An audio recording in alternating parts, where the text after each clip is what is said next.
guys, Howard here. I haven't posted anything for a little bit. Melissa and I had a dog down. Bodie was pretty sick for 4 or 5 days, maybe even more, but he's back in the game now. And so this is Across the Universe from the Beatles, of course, and another classic song written by John Lennon. So I think what I'm going to do is I'll just do the performance as usual, and then I'll walk you through the tune at the tail end of it. So a couple of quick notes. I'm in standard tuning, okay? The recording on the Let It Be album, which was released way back in 1970, has the tape slowed down, so the song sounds like it's in D flat. But Lennon actually wrote the song in D and played it in D. You can hear it in its original form on the Let It Be Naked album. And I really like that version anyway because you can hear the guitar really well without all the extra production in there, and it focuses on Lennon's vocal and the guitar real well, okay? So, here we go.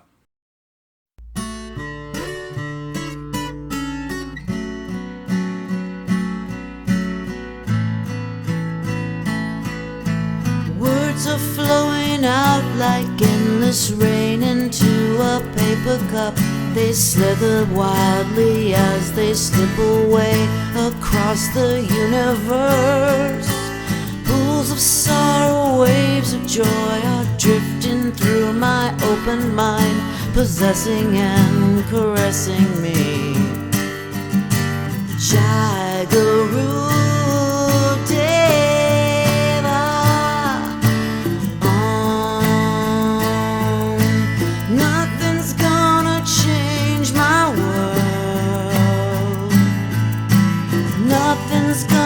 change my world. Nothing's gonna change my world. Nothing's gonna change my world.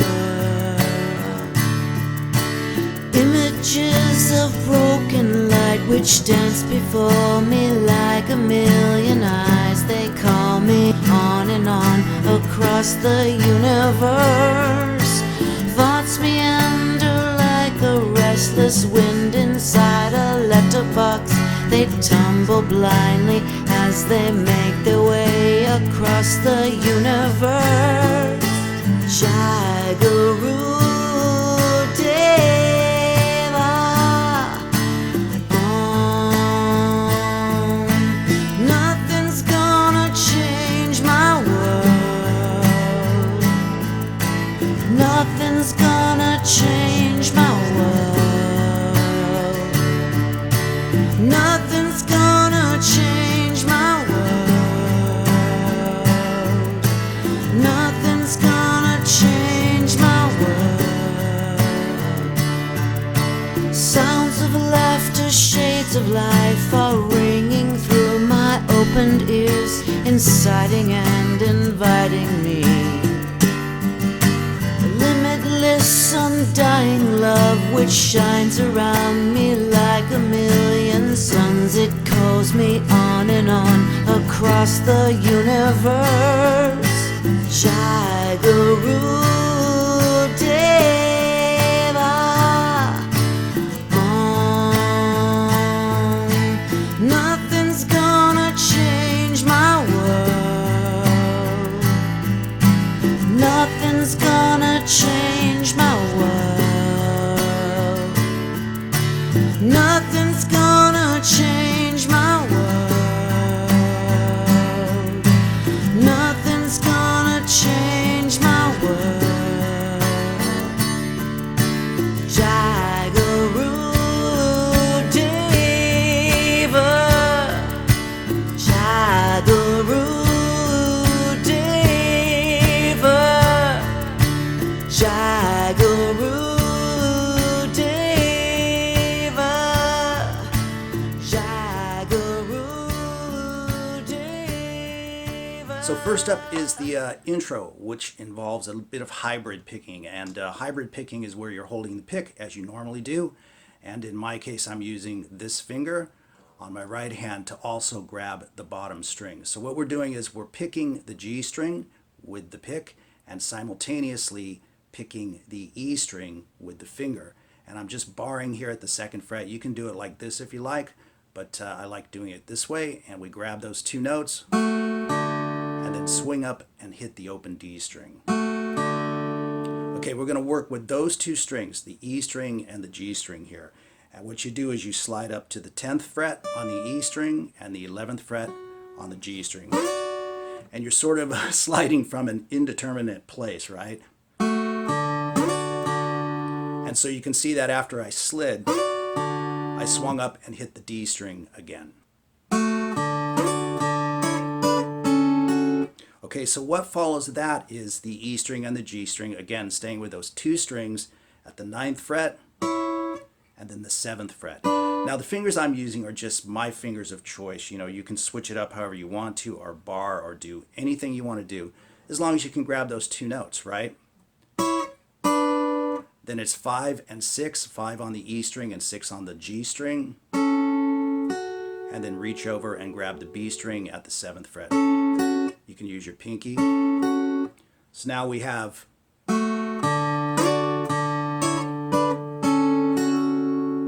pretty sweet. And now we move to the first chord, which is an F sharp minor. I'm barring the first 3 strings at the 2nd fret.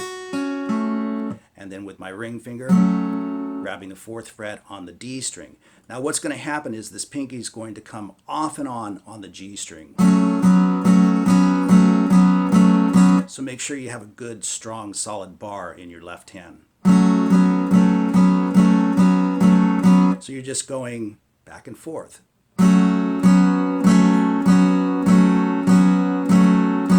Then switch to an A chord and bring in that open A string. Okay, bring that into the mix. And we're still going back and forth on the G string between the 2nd fret and the 4th fret. So bring your ring finger down to meet the G string. So we have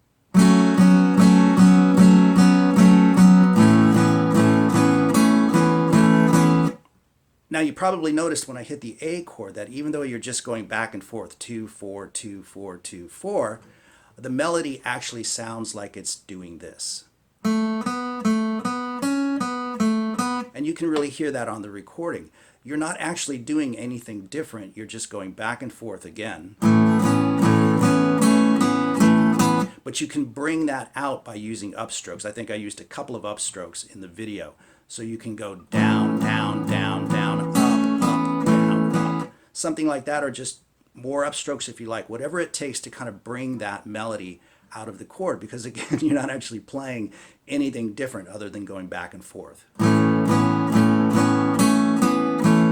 But you can hear how it kind of brings the melody out by putting some upstrokes in there.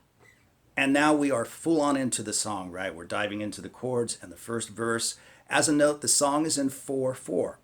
It's a pretty simple tune overall, but there is 1 measure of 5 and 1 measure of 6. So I'll try to point those out as we go along so you know where they're at and you can tell the difference when you hear it. So the first chord is a D, then we go to a B minor, then we go to an F sharp minor, and then we go to an E minor 7.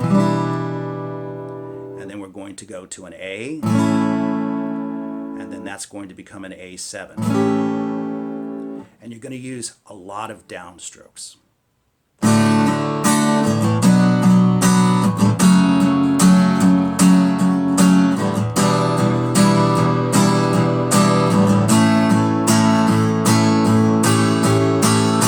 So right there, moving from the A chord to adding the A7, that is the measure of 5.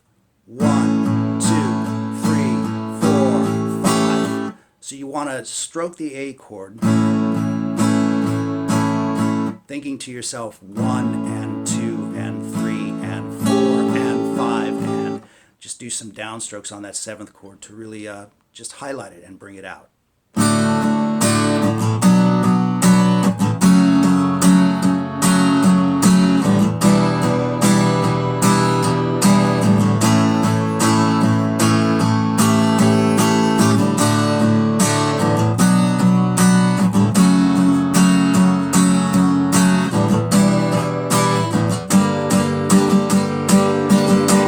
So what what happened right there is I played the D again, the B minor again, the F sharp minor again, E minor 7th for 2 beats, and then a G minor chord at the 3rd fret for 4 beats. So those 2 chords combined together is the measure of 6 that I spoke about.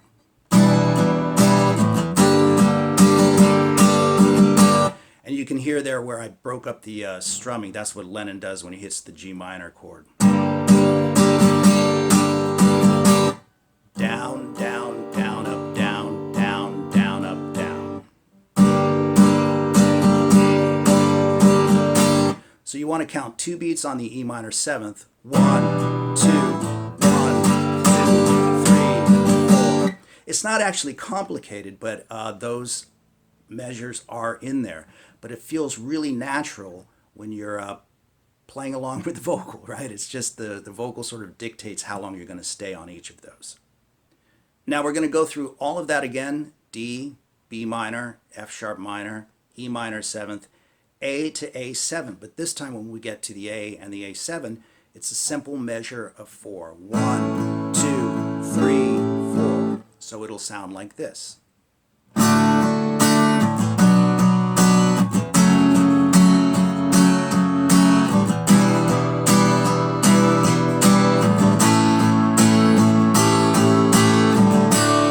We start the round of chords again, D, B minor, F sharp minor, E minor 7th. But now, once again, when you get to the A and the A7, it becomes that measure of 5 again, just like he played it before. 1,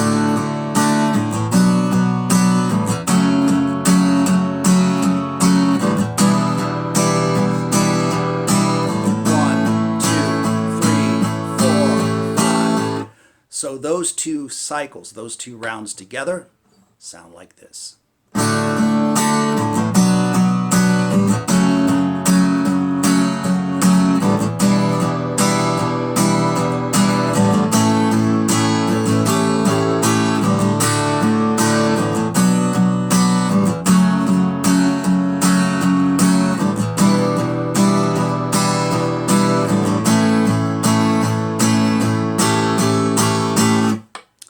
And that's how it's done, okay? And then we move into the chorus. So as I mentioned earlier, there's a lot of downstroking, right? Just a lot of constant 8th note stuff. But John does break it up here and there, so that's why I added the... You can hear that stuff on the recording, and he kind of does that a little bit on the D chord here and there.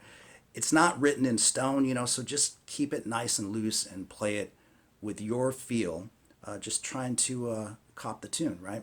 So we're into the chorus, and the chorus is played like this.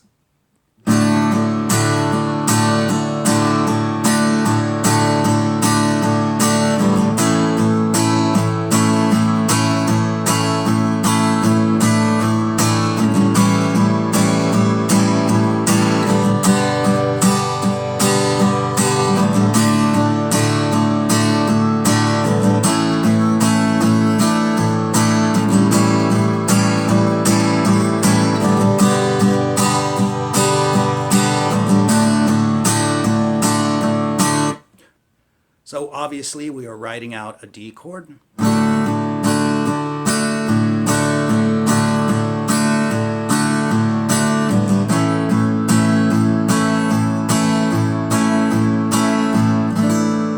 A suspended right there, and then we're going to move to an A dominant 7th, played a little bit differently this time from the last one. What you want to be careful of is make sure that you're putting the A suspended and the A7 where it's supposed to go. So let me play that nice and slow for you.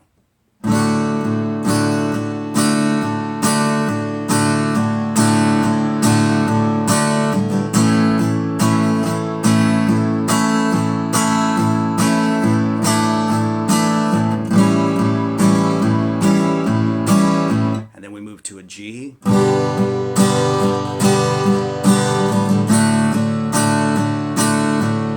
Again.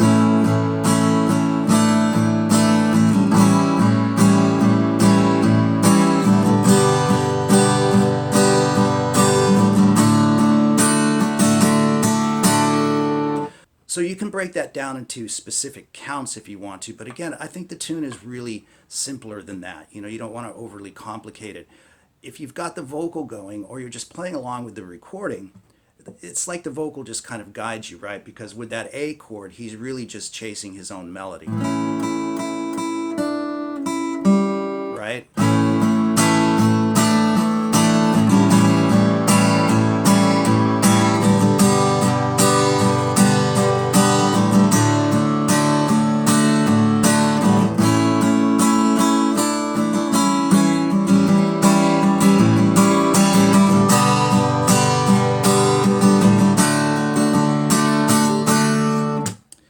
And that's the whole song, okay? You will notice, like, when you come back and do the last verse, he goes to the G minor first, and that's worth pointing out, all right? So we come off of the second chorus, okay? So we've gone through two of these so far, and the verse is played like this.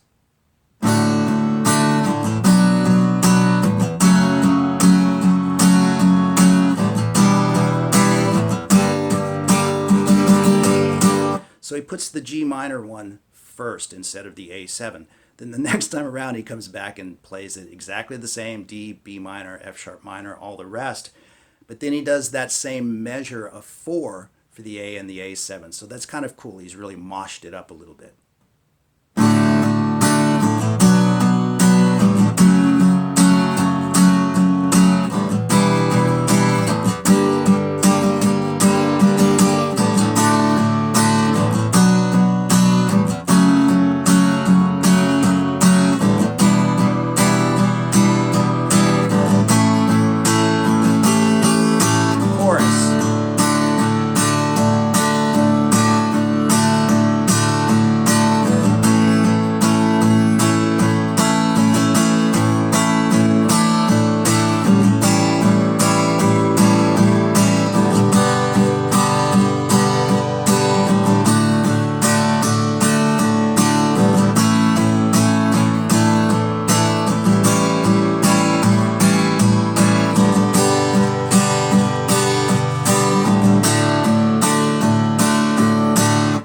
And then it's just Jai Guru all the way out, right? But you'll notice on the recording that you'll hear Lennon come off of that last chorus.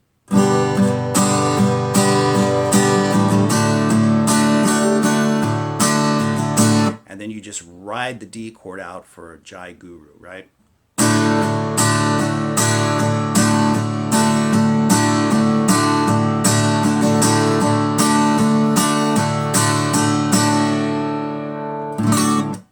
And there you go. That's Across the Universe from the Beatles. I hope you enjoyed it. It's nice to be back. And I'll get some other stuff up and posted pretty soon. Thanks.